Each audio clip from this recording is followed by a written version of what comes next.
Frisco. They started on Monday, with team leaders Dak Prescott, Zack Martin, Tyrone, Crawford and Sean Lee leading the charge.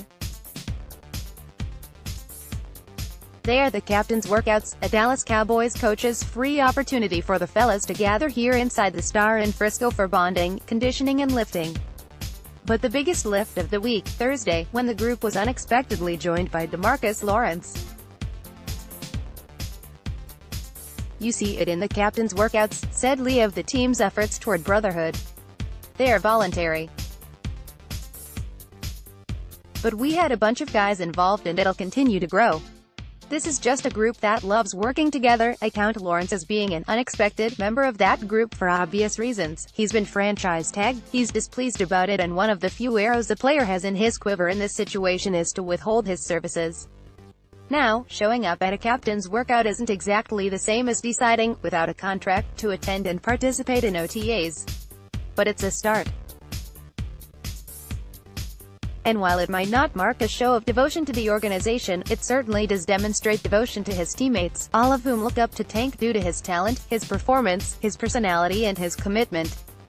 Leadership is a tricky thing, sometimes like holding two handfuls of Jell-O, as owner Jerry Jones might say. To help us understand this, consider ex-Cowboys D-lineman Jason Hatcher, who last week went on the radio and went scorched earth on Tony Romo and Jason Garrett. "Now, in my dealings with Hatch, I considered him a Cowboys team leader."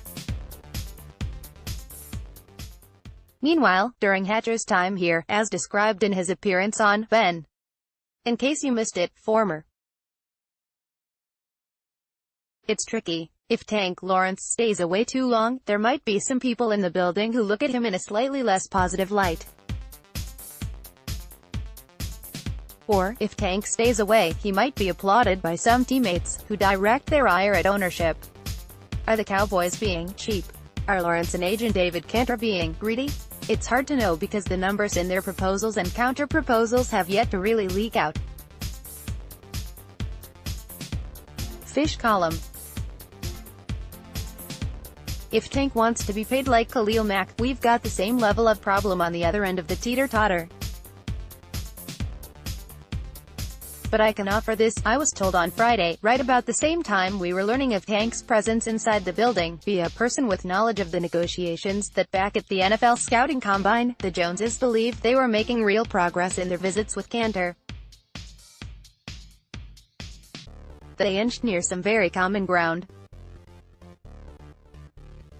Maybe that completely blew up, maybe even in a way that has the Joneses as upset with Cantor, with whom this organization, to my knowledge, does not have a lot of positive experience, as Cantor and his client are with the Cowboys. But if there was common ground, there can be again. There has been a lot of noise and a lot of assumed threats. I guarantee you he'll refuse to get shoulder surgery, and there surely is some animosity. But I think Tank just found a way to try to do what is right for himself, in seeking a monster contract that goes beyond being tagged, while also doing what is right for his teammates, being present. Common ground. It can be difficult to find in the boardroom, at the negotiating table, on the phone or aboard a bus. But in the backyard here at the Star in Frisco. But common ground for DeMarcus Lawrence and his teammates. They just dug their cleats into some